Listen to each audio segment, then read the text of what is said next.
corporations, not their wars. Fight corporations, not their wars. Fight corporations, not their wars. Fight corporations, not their wars. We have got to stop coming together like this, y'all. Anybody here fight the war in Iraq 16 years ago? Why are we still represented in Washington by a voice that supports that invasion? That's right. The war in Afghanistan that the Washington Post revealed a month ago to be built and based on a decade, 2 decades of lies throughout. That was the good war. And now we're going to start another one with the support of our democratically elected Speaker of the House. Are you okay with that? No! Congress had a chance to restrain our criminal president. There were 2 amendments to the National Defense Authorization Act offered by Barbara Lee in Oakland and Ro Khanna in San Jose. Give it up for Barbara Lee and Ro Khanna. We are standing in San Francisco. This is the country's most progressive city, and we are represented by someone in Washington who opposed those measures. We're represented in Washington by someone who strengthened the hand of a kleptocrat in the White House while showing up a year late for a theatrical simulacrum of accountability. Are you okay with that? No! I am eager to offer you real representation in Washington. I have been arrested fighting the military-industrial complex before. I will do it again until it is dismantled. I look forward to the party when we can celebrate the end of U.S. militarism, not just for the sake of our brothers and sisters and our friends of other genders and countries around the world that are laboring and enduring our military occupations in over 100 countries, but here at home where our own social needs are being starved. Would you rather see your top dollar spent on doctors or aircraft carriers?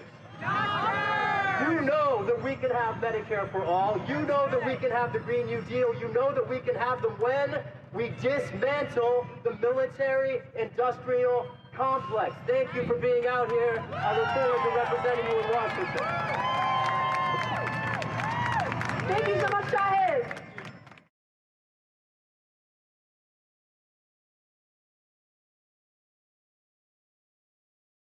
In 2020, House Speaker Nancy Pelosi faces a challenger of her own. Shahid Buttar announced his plans to unseat the California Congresswoman. He plans to challenge Pelosi. A constitutional attorney who works at the Electronic Frontier Foundation, a grassroots activist, an artist, and candidate challenging Nancy Pelosi in the Democratic primary, Shahid Buttar. Not only does he support Medicare for all, but he also wants to cut military spending. With the congressional candidate trying to end the way too long rule of corporate queen Nancy Pelosi. I'm not a big fan of Medicare for all. And she's not representing us.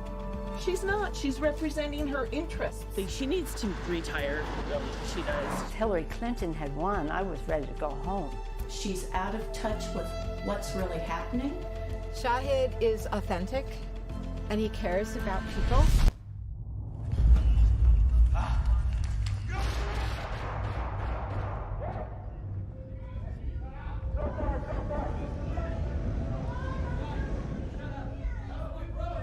He will stand up against police brutality. And his fusion of a socialist commitment to justice for everybody is exactly the synthesis that we need right now. He's tireless, brilliant, fearless, and watch out. He's gonna surprise a lot of people in this race. He understands average, everyday people. The most effective way to reach somebody is face to face. We need change in 2020. So just so everybody understands, we're not just taking on the Republican Party in Washington, D.C. and the establishment Republicans. We're also taking on the establishment Democrats. And I'm not playing about this. I'm not playing about this. We're going to fight. We're going to fight. He cares about taking care of everybody, making everybody equal. An end of the surveillance state, an end of military spending. We need a representative that really represents San Francisco's values.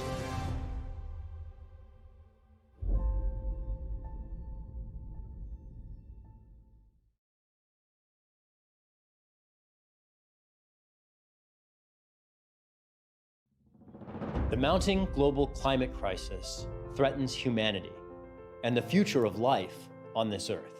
The deadly wildfires in California. Amazon rainforest still ablaze. Half of Greenland's ice sheet began melting this We still have a small window to act, but it's closing fast.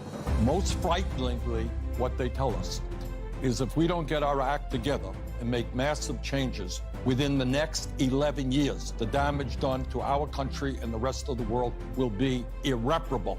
We need a Green New Deal. We needed it yesterday.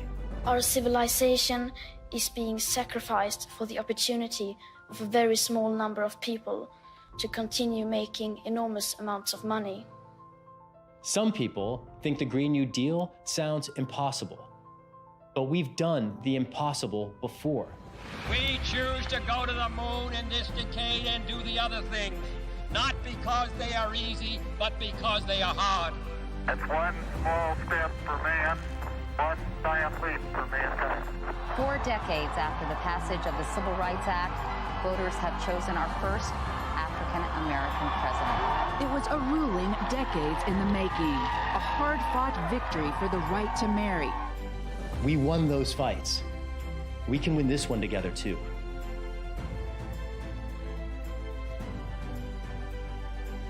The world doesn't change on its own. It takes people like us to change it. I think we all know deep down here and across the country that our deepest challenges are not left and right. They are not red and blue. They are top and bottom. They are right and wrong. We need to get to Congress, y'all. We need to fix this shit. I promise you, I'll fight like hell for us, starting with the Green New Deal.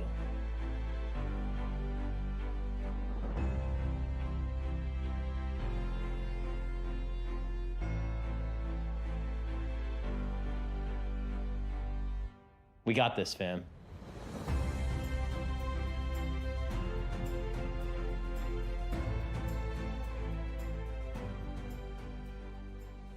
I'm Shahid Buttar, and I approve this message.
In 2020, House Speaker Nancy Pelosi faces a challenger of her own. Shahid Buttar announced his plans to unseat the California Congresswoman. He plans to challenge Pelosi. A constitutional attorney who works at the Electronic Frontier Foundation, a grassroots activist, an artist, and candidate challenging Nancy Pelosi in the Democratic primary, Shahid Buttar. Not only does he support Medicare for all, but he also wants to cut military spending. With the congressional candidate trying to end the way too long rule of corporate queen Nancy Pelosi. I'm not a big fan of Medicare for all. And she's not representing us.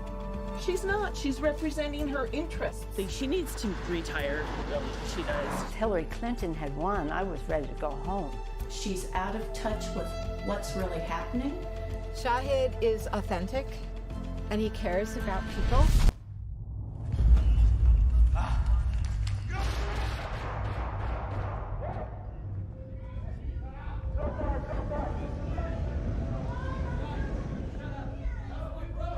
He will stand up against police brutality. And his fusion of a socialist commitment to justice for everybody is exactly the synthesis that we need right now. He's tireless, brilliant, fearless, and watch out. He's gonna surprise a lot of people in this race. He understands average, everyday people. The most effective way to reach somebody is face to face. We need change in 2020. So just so everybody understands, we're not just taking on the Republican Party in Washington, D.C. and the establishment Republicans. We're also taking on the establishment Democrats. And I'm not playing about this. I'm not playing about this. We're going to fight. We're going to fight. He cares about taking care of everybody, making everybody equal. An end of the surveillance state, an end of military spending. We need a representative that really represents San Francisco's values.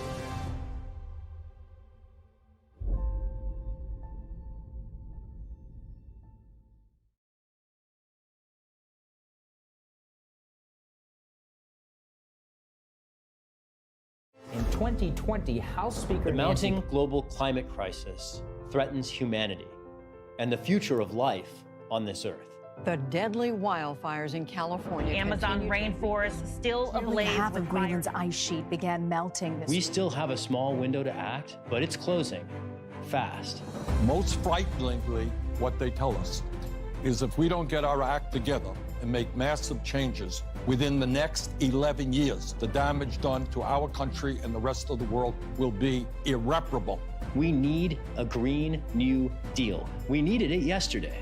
Our civilization is being sacrificed for the opportunity of a very small number of people to continue making enormous amounts of money. Some people think the Green New Deal sounds impossible, but we've done the impossible before. We choose to go to the moon in this decade and do the other things, not because they are easy, but because they are hard. It's one small step for man, one giant leap for mankind. 4 decades after the passage of the Civil Rights Act, voters have chosen our first African-American president. It was a ruling decades in the making, a hard-fought victory for the right to marry. We won those fights. We can win this one together too.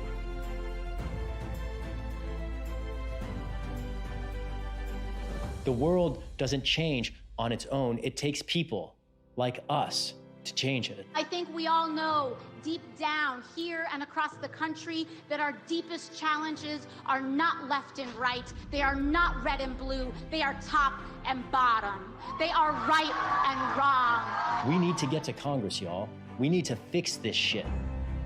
I promise you, I'll fight like hell for us, starting with the Green New Deal.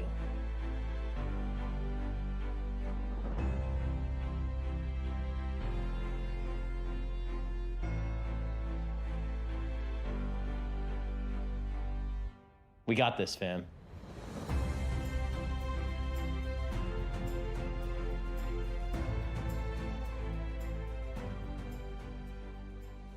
I'm Shahid Buttar, and I approve this message.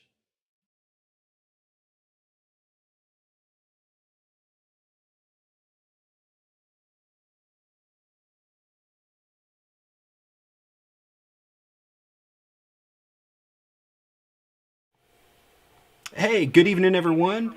My name is Dan Whitfield. I'm the independent candidate running for United States Senate. Well, I was up until a couple weeks ago here in Arkansas. And I have started a platform where people can listen to progressive candidates around the country and kind of build their own opinion. And if you like the candidates that I'm interviewing, make sure you follow them, retweet their stuff, share their stuff, and let's try to get a whole progressive movement going and a change, because that's what we need. So, Mr. Shahid, welcome to our interview. Thanks for having me on, Dan. It's great to be with you. Oh, no problem. So I've got it set up so I can go like this and click a question thing. So our first question is going to be, how do you feel about our nation's involvement in foreign oil wars? For me, is one of the primary reasons why we need to replace the leaders of the Democratic Party, because the imperial foreign policy that our nation has pursued for the last 70 years has been an object of bipartisan consensus. And this is a foreign policy that has sent entirely too many Americans to their deaths abroad. And we've lost not only lives, but minds and limbs abroad.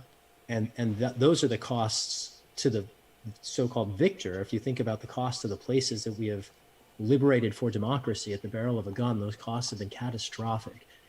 And the cost not just to human rights, but also, to be really sharp about this, you mentioned that many of our recent wars particularly seek resources.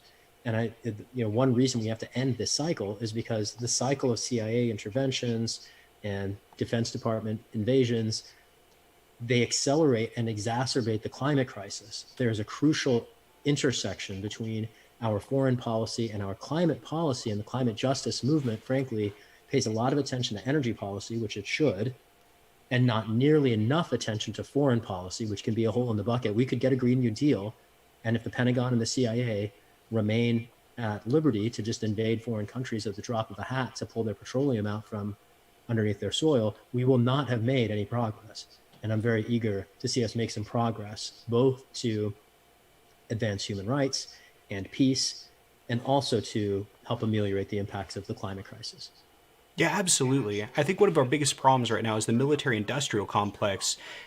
They just have such a financial incentive to send our troops over to foreign countries that are heavy in natural resources, take over their oil refineries, mine their land, and things like that. And it's just insane how we're willing to send our brothers and our sisters and our families overseas to foreign nations to steal natural resources from poor people. And we talk about, terrorists in the Middle East and things like that, but we're the ones creating terrorists. What's the best way to create a terrorist? You go to someone's home, you steal their job so they can't feed their family, you bomb their family members and things like that. So it's very important that we do stop allowing the military-industrial complex to just invade these foreign nations. And that even goes not even into the fact that we spend like $3.8 billion every single day on war, which is terrible. We could be doing a lot of things with $3.8 billion a day rather than allowing military contractors to funnel our taxes into the contracting companies' pockets, ex-legislators, military generals, and things like that. Absolutely. Two thoughts to add here, to expand the conversation. You're absolutely right that the military-industrial complex is at the root of it. One of the things that amazes me as an immigrant to the United States is that so few Americans even understand that it exists.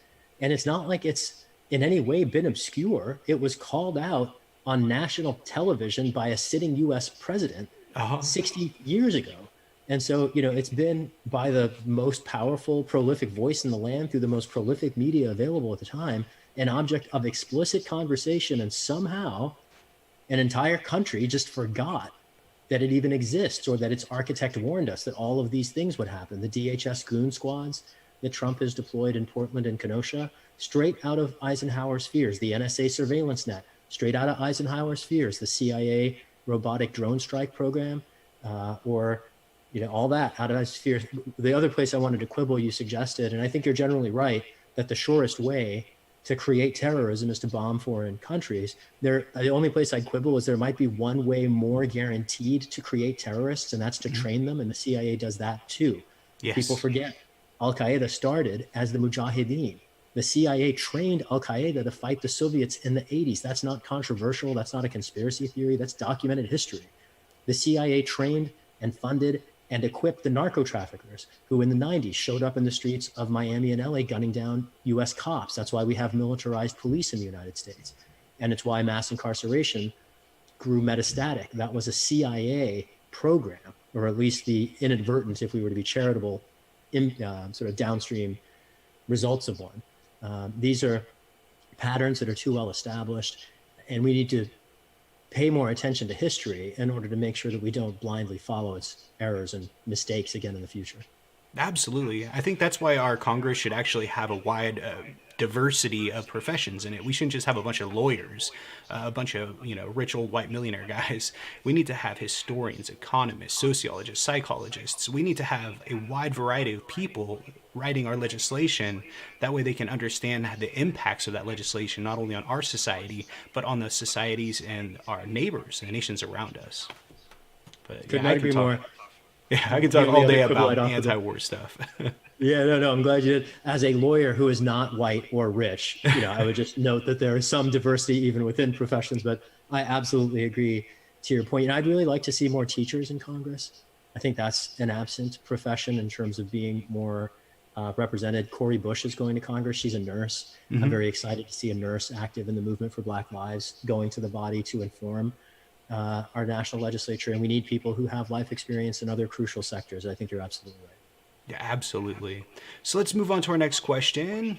The next one is climate change. So first off, do you support the Green New Deal? Absolutely, no question, 100%. Awesome.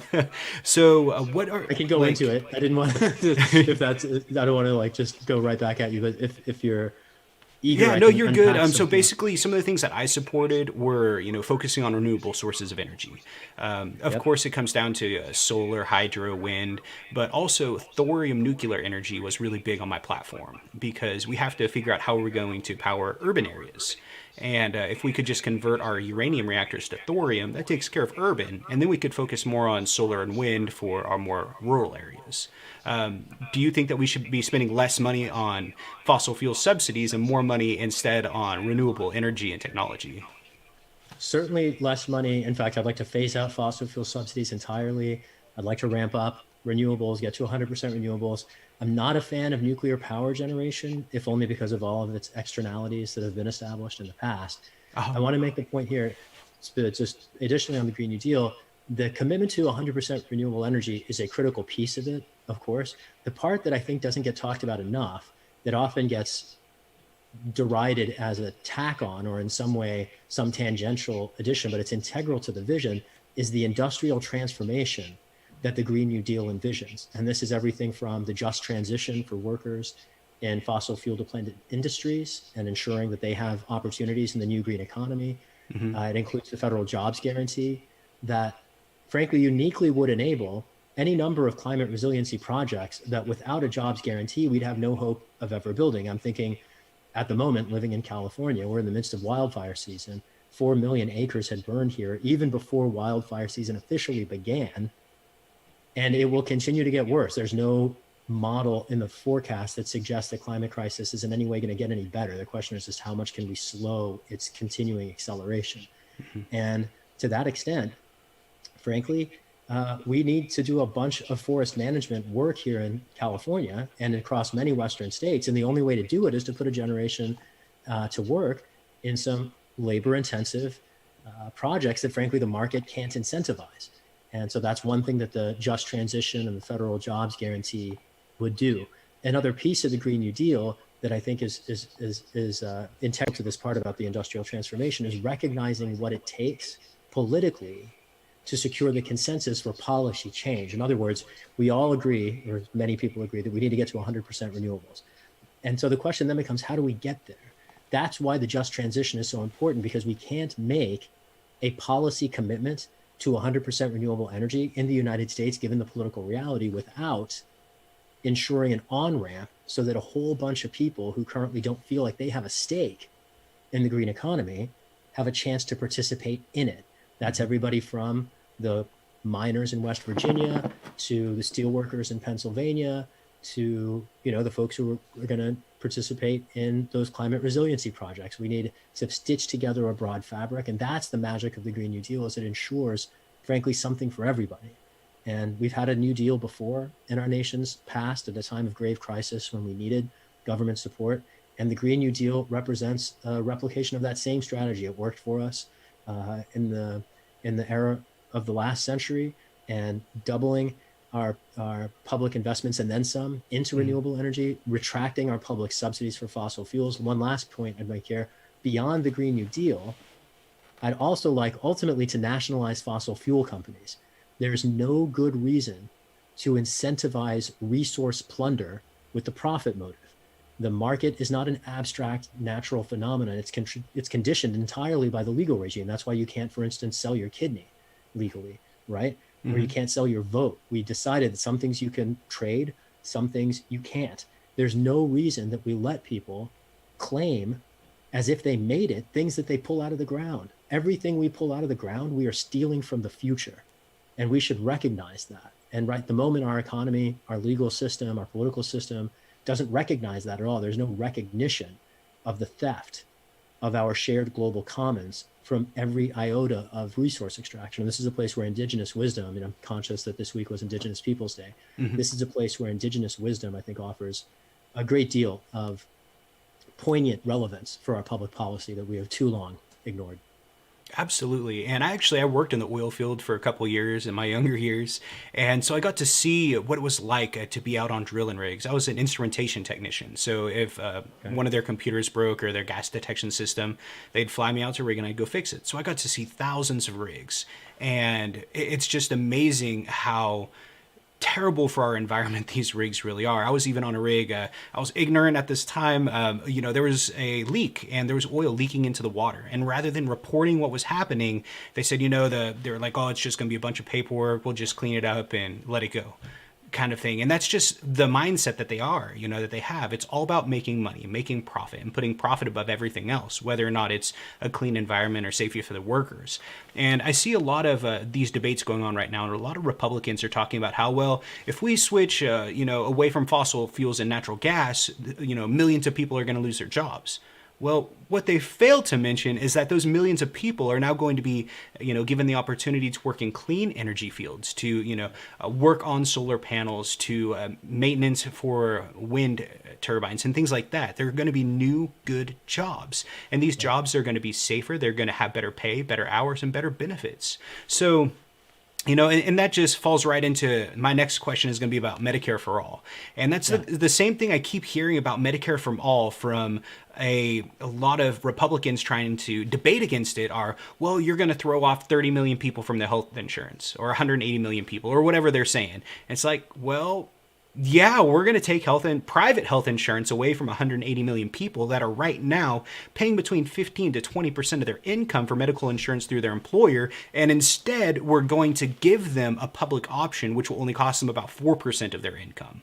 So, and these are all really important things to talk about because you only hear one side. You only hear the, one side talking points. And unfortunately, I've just been listening to Democrats debate these last few days, and they're not bringing these important points up. So do you support Medicare for all? Absolutely. Medicare for all is frankly a meager approach to the baseline set by the rest of the industrialized world. Another way to pick this, I hear a lot of Americans who might not support universal health care in other contexts very boldly champion their patriotism. And I'm very proud of this country too. One reason why I want Americans to have at least the same rights as people in other countries. And it is striking to me that in the United States, we don't have the same rights as people in other countries. In every other country in the industrialized world, people have a right to healthcare. You get hurt, you get medicine, you get care. In the United States, you only get medicine and care if you can pay for it. And that is brutal and it is vicious. Now, that was always true. The pandemic makes it even worse than merely brutal and vicious. Oh, yeah. It makes it idiotic to treat healthcare like a for-profit commodity. When we condition access to medicine or to care on the opportunity to pay for it, or someone's having insurance, the ability to pay copays or deductibles, when we condition care on those kinds of barriers, we create threats to public health, unnecessary threats to public health. It has always been true, though before the pandemic, maybe it was easy not to realize, that our neighbor's health necessarily impacts our own. We're all interconnected. And in an age of contagious pandemic, we are all very interconnected, so interconnected that letting anyone be unable to get access to the care that they need, it's not just vicious to that person, but it invites risks to everyone. And that is a senseless, absolutely stupid policy. And even if we did want brutal and vicious policies, I would hope that we wouldn't have to settle for stupid, idiotic ones. And that's what for-profit, predatory healthcare is. Private health insurance companies, they profit from misery and they arbitrarily set their prices. It's striking that the prices go up every year. It's a reflection of the very same cartel pricing dynamics that we've seen in any number of other captured industries. And unlike those industries, the private health insurance industry has a massive public subsidy in the form of the tax penalty embedded in the Affordable Care Act. And a lot of people right now are defending the Affordable Care Act because the right wing has its sights on dismantling it through the courts. At the end of the day, if we had a universal healthcare system, none of that would matter.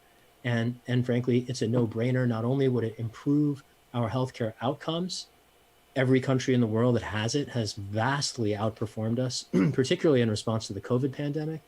But at the same time that it would improve our outcomes, it would also dramatically reduce the costs. And when you get better outcomes for less resources, that's kind of a no-brainer. Even if we didn't think about the way that Medicare for All is going to help millions of people who are struggling with sickness actually sleep at night instead of stay up ridden with the anxiety of how they're going to pay for care. Not to mention the fact that Medicare for All is going to create a massive job stimulus wave across the country, as the primary costs to every American business are instantly socialized once the policy passes. Not to mention the fact that Medicare for All is going to keep millions of people in their homes. It's an intersectional policy. The leading cause of homelessness is medical bankruptcy. So what's the single biggest thing we could do to not only reduce healthcare outcomes, reduce healthcare costs and improve healthcare outcomes and enable a job stimulus boom? The single biggest policy or impactful policy that we could pass to prevent homelessness is Medicare for All. And so many roads lead to that destination. I think it's a long overdue policy, and I'm eager to help secure the consensus to make it our national policy after we replace Nancy Pelosi as San Francisco's voice in Congress. Awesome. Yeah, I mean, and I'm actually here in Arkansas, we're the 49th richest state. What that means is there's only one state more poor than us, and that's Mississippi. We have some of the highest taxes in America and some of the lowest wages here in America. So Medicare for All is extremely important here in Arkansas for us. We have a high percentage of our population. I think it's like 67% of the children born here in Arkansas are covered by Medicaid. 67% of the kids. And then what I always, the pushback I get is, well, how are we going to pay for it? Nothing's free. Well, yes, it's not going to be free. We are going to pay for it. And the way that it works is it's going to be 4% of your income after $29,000 a year. So if you're the average household income in Arkansas is about $40,000 a year. Sorry, these are all stats you probably don't know because you're not from here. But the average household income is 40 grand. What that means for the average Arkansan family is you'll take 40 grand minus 29 leaves you at 11. About 4% of that is going to be $440 per year to insure your entire house. $440. And while I've been touring around the state, meeting people, talking to my constituents, I've been finding, I've met a lot of people who have lost their houses because of medical debt, who've lost everything. You lose your car and then you lose your job and then you lose your house. And it's just, they've been doing everything right their whole life. They've been working, paying taxes, being a contributing member to society, and then they get sick and lose everything. So it's something that's extremely important to me is Medicare for All, especially being that medical debt is the number one cause of bankruptcy in America. And 70% of those people who file bankruptcy for medical debt have medical insurance. It's just crazy to me. Right. So thank you so much for supporting this really important policy to me and to so many other people. We just need to get these important facts about how we're going to pay for it out there. That way we can get more people supporting it, especially Republicans who have been pushing against it because there's so much misinformation out there. I mean, that's not even talking about how much money it's going to save businesses, small businesses, large businesses. I think your business, your employer is going to put in like 7.5% of your salary into it. So that's a lot less than what they would have to pay for medical insurance currently, allowing lower wage employers to offer medical benefits to their employees. So it's a win-win all the way around. And I hope we can get more people just like you on this important policy. Awesome. One thought and one question here. As the thought, I've heard a lot of people ask me, how are we going to pay for it? And I tend to remix basically my answer to the first question that you posed me about the military-industrial complex and Medicare for All. I see the Pentagon and the vast sums that we spend on it. The bottom line appropriation for the CIA is classified. No one even knows how much money we burn on it. But there are vast sums there.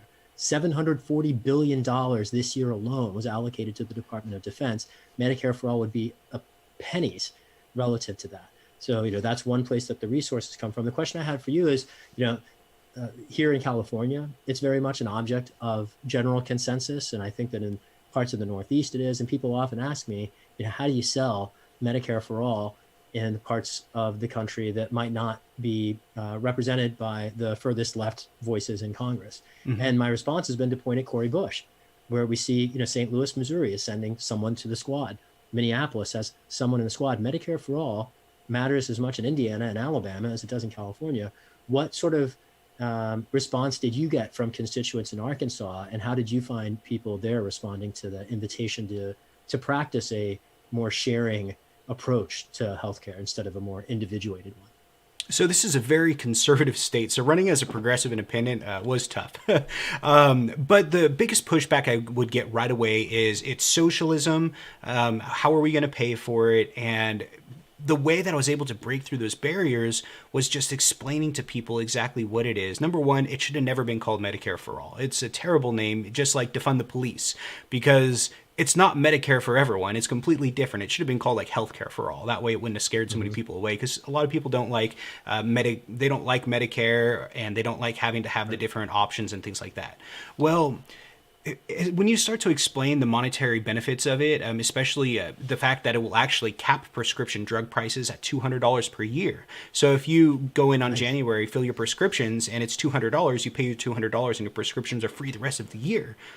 And you start explaining things like that to people, and it just clicks. But there's just so much misinformation. The squad members, the people who get through to their constituents, are the ones who have a really big following, the ones who have a lot of their constituents actually paying attention and listening to what they say. That way they can explain the truth and what's actually happening, rather than we're just going to add a new health tax kind of thing and raise your taxes.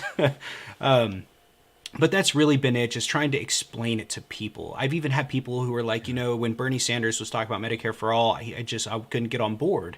But after hearing you explain it to me and throw out the monetary figures like that, I completely understand, and I'm all for it. And then you can even nice go... work, man.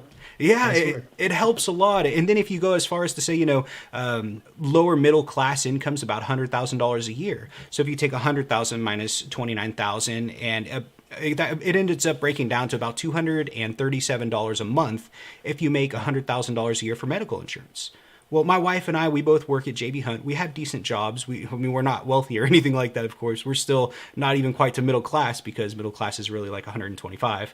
But what I'm trying to get at is we pay $860 a month for medical insurance for my wife, myself, and my daughter. The three of us, $860. And we have a $1,500 deductible. So we have to give Blue Cross Blue Shield $11,000 a year before they even help us. Would we be willing to pay $237 a month to insure our whole family? Absolutely. And a lot of working class Americans feel the exact same way, because it's the working class who get the shaft. If you're not making enough money and you qualify for Medicaid, it's not a big deal. If you're making so much money that you can go get a $5,000 medical bill and just pay it off cash, it's not a big deal. But it's the working class who are taking the biggest hit from the way that we've put profits above people through the healthcare system. And it is time for a change. We can't afford to keep going down the route that we're going. We've got to stop making people lose everything because they get sick. Right on. Maybe if I can add just a couple more thoughts here. Absolutely, yeah. Two things that you mentioned, raise these for me. You talked about people losing everything they have because they got sick. And I'm just reminded of the statistic about, I think it's 42% of cancer patients lose their life savings within the first year of treatment. And as we're thinking about, this need to shrug off the yoke of a predatory for-profit system and embrace a saner, more humane, more efficient, and more effective alternative. I just want to again, remind us of that these are not radical policies. Universal healthcare is well established across the entire industrialized world. If there is an outlier in the world, it is our system. And the other way in which we have been an outlier is particularly in the context of the COVID disaster. And we have suffered more fatalities and more infections than any country on the earth, largely because we let cost be a barrier to care. It's not even complicated. It's so obvious. And you almost couldn't design policies better engineered to lead people to their graves than the policies that we have in place today. And that's precisely because instead of having a government for, of, and by the people for too long, we've had a government for, of, and by the corporations. And it's one reason why I'm glad to be with you today. And, I hope we can all find our way to having a chance to represent our respective constituencies in Congress as we seek to build the consensus on this paradigm change. Absolutely. And I mean, I'm not a socialist. I consider myself a social capitalist. I do believe in some forms of capitalism. It's just when you start putting people's lives at risk, over profits, then that's when it becomes an issue. That's when we need to socialize something like medicine, especially when you look at the fact that you look at the 10 biggest pharmaceutical companies and they're making $100 billion of profit a year while American citizens are dying because they can't afford their prescription drugs. So very, very important issue to me and to a lot of people. And hopefully we can keep moving forward in this Medicare for All push and educating as many people as we can. All right, let's see here. Next question. Let's talk about tax evasion. So one of the big problems that we suffer from here in our society today is we are the wealthiest nation in the history of the world, and we're looking at the wealth gains of the top 1/10 of 1% of the richest people in America, taking in over 80% of the wealth gain every year. They're taking all this money, and that's the whole point of trickle down economics, supply side or Reaganomics, whatever you want to call it, was you put all the money up and then they trickle it back down into our economy. Well, unfortunately, we've been putting all that money up and then they just send it to offshore tax havens and avoid putting it back into our economy. So do you support, what kind of tax do you support for the wealthy? Do you support them just paying, say 20-25% like you and I, or are you looking at something higher like 40-50%, or back in 1952 when it was like 92%? Yeah, I'd certainly like to see an increase in marginal tax rates. Rather than just increase the income tax rate, I think the critical taxes that we need to rationalize are the corporate tax rate, which has fallen through the floor and it could be much higher, and particularly capital gains and estate taxes. So my first academic article 20 years ago particularly examined estate taxes. And these are taxes at the moment that we construct to apply to estates before they get passed on. I'd like to reformulate them so that estates are effectively unburdened, but people who receive windfalls from them are taxed at very steeply progressive rates. And there's a couple different ways to look at this. One is that when we allow large pools of inherited wealth to grow over time, what we are effectively doing is playing into this dynamic where capital accretes itself, removes itself from circulation, continues to grow and assert its own independent influence above and beyond any people, including the people who theoretically own it. And Thomas Piketty is a French economist who unpacked and sort of established that this dynamic of dynastic wealth continuing to hoard and accrete as less and less remains available for working people to struggle for in the market economy, that's a generalizable phenomenon. And more steeply progressive inheritance taxes would be one way to ensure that people can still have opportunities to thrive. And even, to your point about social capitalism, it would preserve opportunities for people to gain wealth, but it would ensure that it doesn't become ways to then exempt an entire lineage from competing in the marketplace afterward. So I see a steep progressive inheritance taxation as critical to restore intergenerational justice in the market. Capital gains are also, and the corporate tax rate, those are two other places where I'm very eager to close existing loopholes, raise tax rates, increase enforcement resources, particularly for corporate tax evasion. And maybe the last thing I'd say here is that in the last 20 years, including this very year, every time Congress has sought to alter the tax code, it's done it in a way that has shifted the burden of paying for government services increasingly onto poor and working class people. And there's no good reason for it, especially when the gains of the economy during this very challenging time are accruing almost entirely to the top 0.1%. Billionaires have gained hand over fist since the pandemic started, while millions of Americans are facing eviction and bankruptcy and wondering how to put food on their table. The tax system is not just a way to fund the government, it's also a way to balance equities. And we have to look at it through that lens, and we have to embrace a sane tax structure that allows working class people some measure of respect and subjects people who have been very fortunate to at least fair taxation instead of allowing them the opportunity to evade their taxes. I'm reminded here of our president paying only $700, right? Despite, oh my gosh. Right. It's crazy. And hey, real quick, if I lose you, I'm just going to restart the Zoom meeting. Just join me back up. Okay, right on. Back to you. And I think that's a really big thing to talk about just right there. We can't call that tax evasion because he used legal loopholes to do it. He didn't do it in an illegal way. People's like, oh, well, he's smart, blah, blah, blah. Well, that's not the point. The point is when you're looking at someone to be presidential, you want them to not only follow the rules, but to follow the rules in an ethical way. what we do need to do is we need to focus on the tax evasion loopholes and get those closed. The Tax Cuts and Jobs Act was just a huge giveaway to billionaires. We saved them trillions of dollars while raising the taxes on the middle class. And a lot of Republican, congressmen and senators right now, they're talking about in debates how, well, we got the Tax Cuts and Jobs Act through and you can see how much more money you got with your taxes. Well, what they're not talking about is the fact that their tax bill balloons.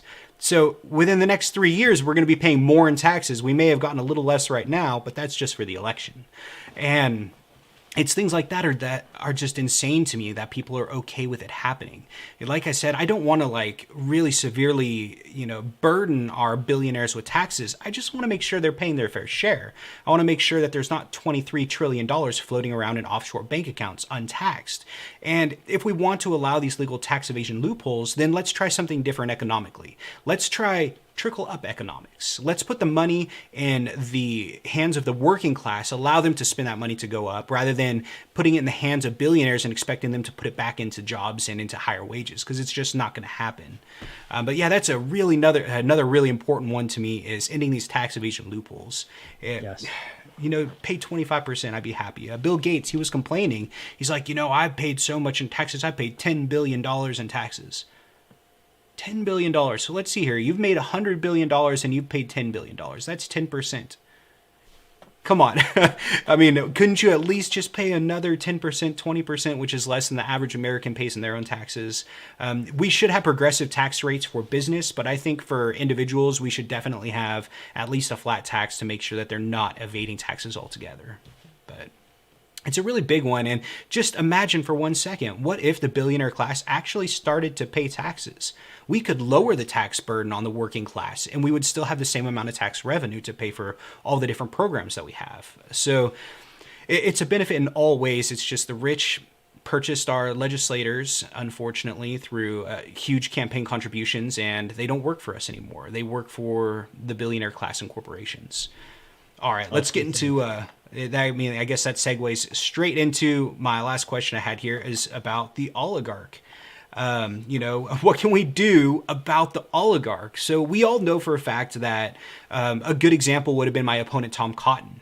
He took $8.4 million from the Koch brothers for his 2014 election. $8.5 million. And in return, he voted on the Tax Cuts and Jobs Act, which temporarily repealed the estate tax for 1 year. A lot of people don't know that. But in the Tax Cuts and Jobs Act, they did repeal the estate tax for 1 year. And you know who died during that period? One of the Koch brothers, I guess? Yes. It allowed his wife to inherit $61 billion untaxed, saving their family $25 billion.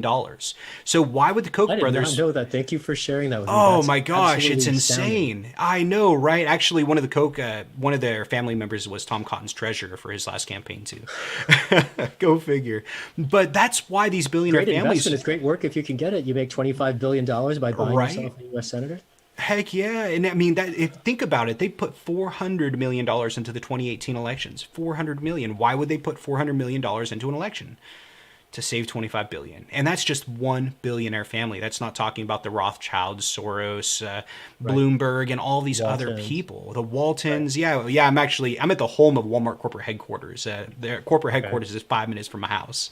Okay. So it's a big deal, and not enough people are talking about it. And that's just, the billionaires who have bought our legislators. That's not even getting into the companies like Walmart, Tyson, Kaiser, and all these other big corporations who bribe our legislators. That's why I really push for ending all congressional lobbying. I think it's really important that we start to have candidates that are, 100% grassroots, financed either through federal elections or by the working class. I was actually really proud to be able to say that 100% of my contributions came from individual donors. I didn't take any money from corporate giant corporations. I had one small LLC donate like $200, but I didn't take any money from giant corporations, political parties, political action committees. It was completely grassroots, and 80% of our donations were under $200. So these are the kind of campaigns when people really want change, they'll get out there and donate. But when you have a grassroots campaign running against someone like Tom Cotton, who can just go and take $8.5 million from a billionaire,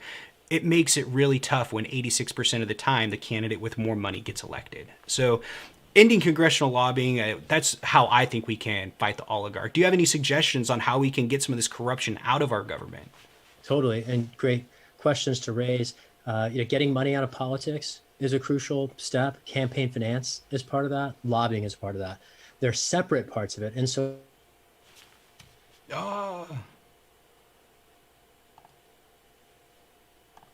All right, I lost him for just 1 second. I'm going to restart this meeting real quick, and we'll get him back in here. Sorry, I hadn't upgraded my Zoom yet.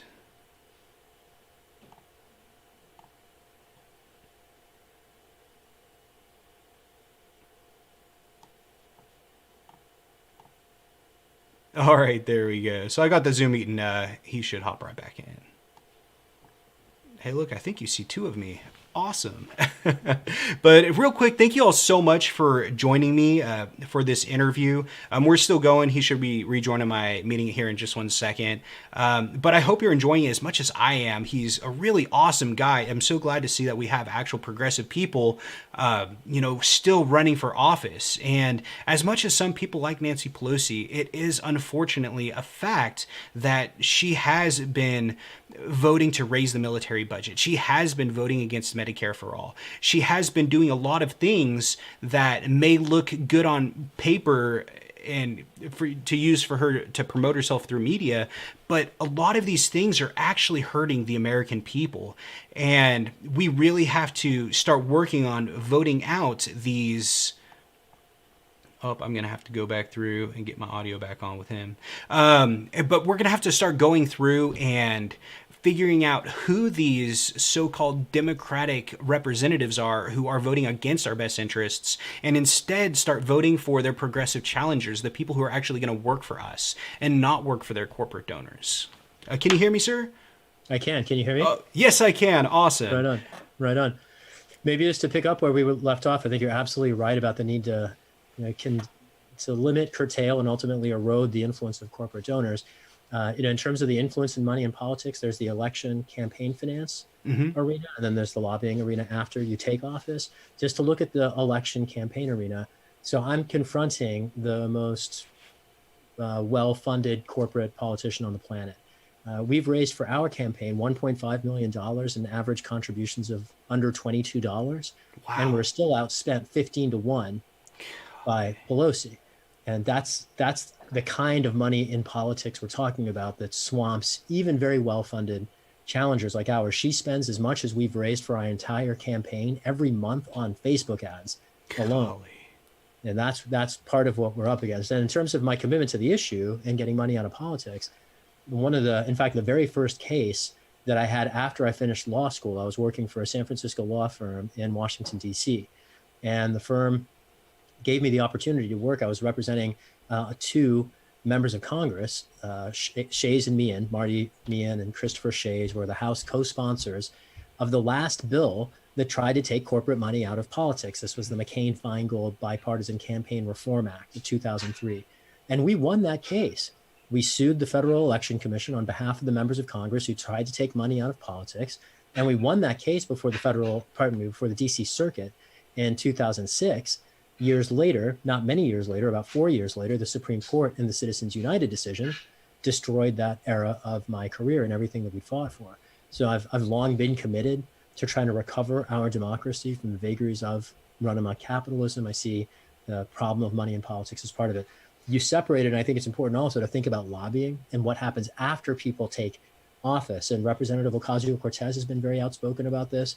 For every public interest lobbyist who might visit the office of a member of Congress, there are 100 corporate lobbyists that come through. Most of the legislation we see Congress pass was written by some law firm representing some company or industrial association. That's how legislation tends to work. Private lawyers draft it.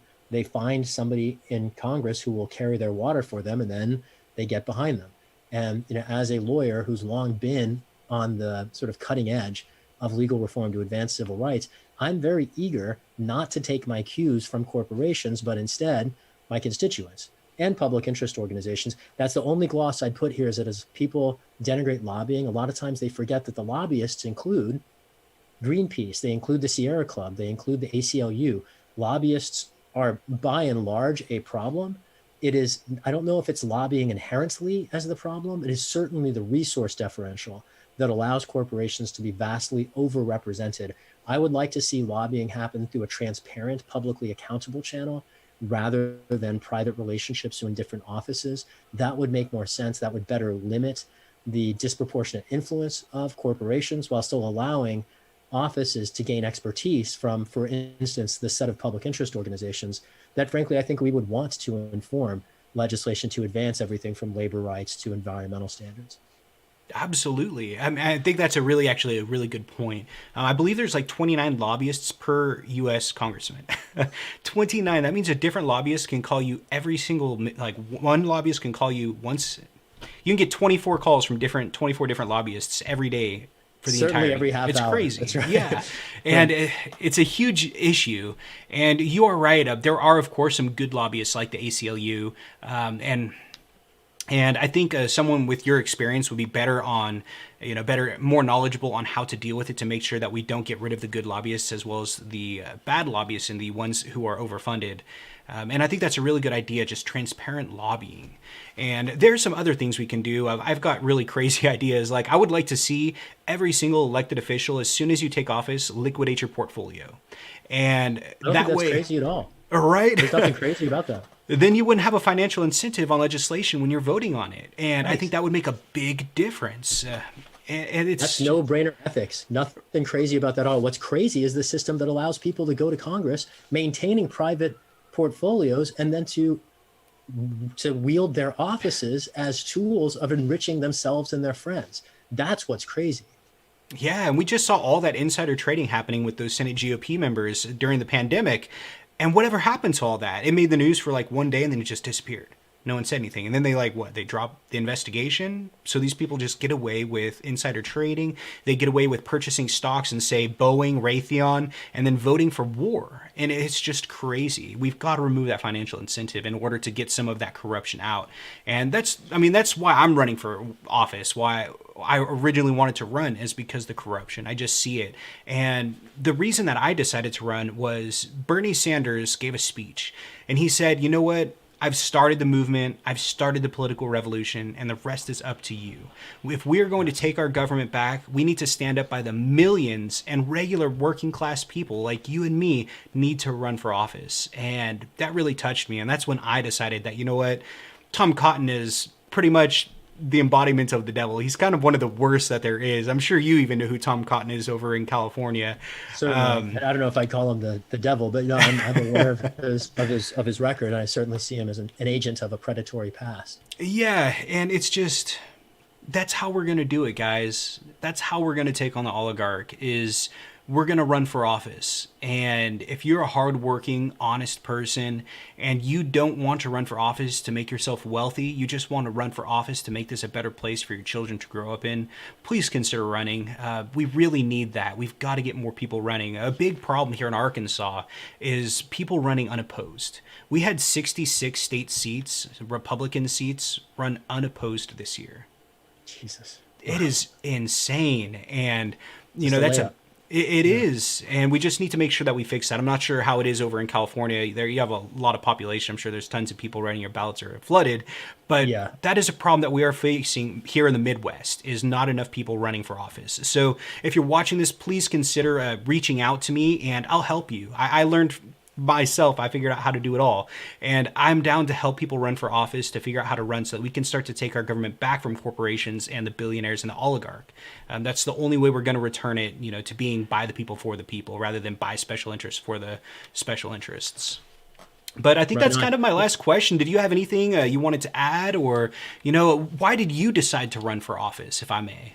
Similar story to yours. I mean, I remember Bernie making that invitation, and at the time that he ran in 2016, by that point, I'd been a nonprofit public interest advocate for well over a decade, and a movement artist and a grassroots organizer. And I saw in his race in 2016 a demonstration both that we, the Movement for a Brighter Future, have a great deal more support than I had ever suspected before that. And it also reflected to me how to run a political campaign for electoral office in a way that builds the movement. And, it is, as an issue advocate, it was important to me that if I run for office, that it build the movement. That's why so much of our campaign has been grounded in showing solidarity with social movements. Mm-hmm. And that was very much my goal. I made some bad hiring decisions that ultimately undermined the extent to which that aim was seen in practice. But that's what got me into office. I frankly would sound a note of caution to people. I appreciate that you're encouraging people to do it. I frankly can't advise people to do it with a straight face, understanding what it entails and the way that the corporate establishment, smears people and makes up things and all the things that happen. I just, I can't recommend that anybody do it. But I would say to people, if you care enough about the future that you're willing to invite some risk to yourself, yeah, it's certainly an important thing to do. But I can't invite people to do it without being very frank about the costs that it will extract, and they are profound. Just one other piece I note up with respect to the oligarchy you were describing. The key piece to me when we talk about oligarchy is that it's bipartisan. We are governed by a plutocrat from the Republican Party who's relentlessly committed to enriching himself at public expense, just like the leader of the Democratic Party. Before you were talking about tax evasion, it was the last time that Nancy Pelosi was the speaker in the 2000s that there was a Pelosi provision passed Congress in response to her of what basically was insider trading. And this phenomenon, the bipartisan emergence of corporate corruption and individual pecuniary interests driving legislation, alongside the failures of the press to hold anyone accountable for any of this. I find all of that really disturbing, alarming. You called out corruption. I think it's exactly why we need to replace some long-serving members of Congress. It's one reason why I'm looking forward to joining the House and hopefully having a chance to serve across Capitol Hill from you, Dan, when you find your way to the Senate. Absolutely. And, hitting on that point right there, a lot of people do need to realize that there is corruption in both the Democratic Party and the Republican Party. And I'm not talking about a Democratic voter or a Republican voter, a regular person like you and me. I'm talking about the leadership, the people who are running in these elected offices. We have Democrats that are taking money from the same exact billionaires that are giving money to Republicans. Bloomberg, he even said it in one of his speeches. He's like, yeah, I bought a Democrat, I bought a Republican. I mean, it's not a secret, but we do have to start to acknowledge the fact. Two websites that I always like to refer people to are opensecrets.org, where you can type in any politician's name, see where their money's coming from, and then votesmart.org, and you can type in a politician's name and see how they voted. So you can see